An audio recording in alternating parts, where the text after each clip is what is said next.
형사사건에서 어떤 선택을 해야 할까요? 오늘은 형사 전문 변호사가 말하는 전략적 선택에 대해 이야기해 보겠습니다.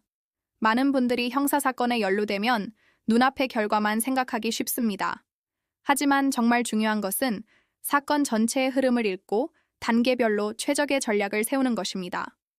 예를 들어, 경찰 조사 단계는 단순히 사실을 진술하는 자리가 아닙니다. 수사관의 질문 의도와 앞으로의 수사 방향을 예측하며 방어해야 하는 매우 중요한 시점이죠. 저희는 절도, 성범죄, 보험 사기 등 각 범죄 유형의 핵심 쟁점을 바탕으로 조사 단계부터 철저히 대비합니다. 기소 가능성, 양형에 영향을 미칠 변수, 추가 수사 여부까지 고려한 여러 시나리오를 준비해두죠. 이런 전략적 판단이 흔들리지 않기 위해선 변호사의 독립성이 중요합니다. 그래서 저희는 성공 보수를 전제로 사건을 맡지 않습니다.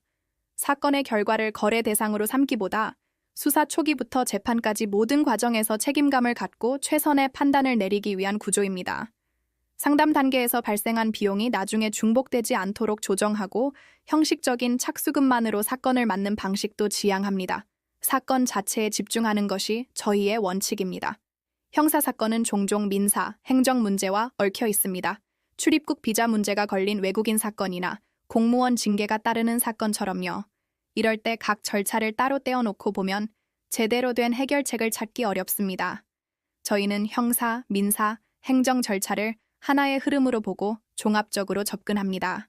변호사가 상담부터 조사, 재판, 그리고 강제 집행 같은 실무 단계까지 전 과정을 직접 챙기는 것도 바로 이런 이유 때문입니다. 전국 어디든 전자소송을 활용해 직접 소통하며 사건을 진행합니다. 민사사건에서는 단순히 소송에서 이기는 것을 넘어 실제로 돈을 돌려받을 수 있는지를 가장 중요하게 봅니다. 채권 추심이나 손해배상 사건에서 상대방 재산을 파악하고 강제 집행까지 이어지는 전체 과정을 설계하죠. 부동산 분쟁이나 전세 사기 사건에서는 공인중개사 자격을 바탕으로 계약 구조와 권리관계를 함께 분석하여 실질적인 해결책을 제시합니다. 이혼이나 재산 분할 같은 가사 사건은 감정적인 대응보다 장기적인 관점이 필요합니다. 당장의 갈등 해결은 물론 미래에 발생할 수 있는 분쟁 가능성까지 고려해 신중하게 접근해야 합니다.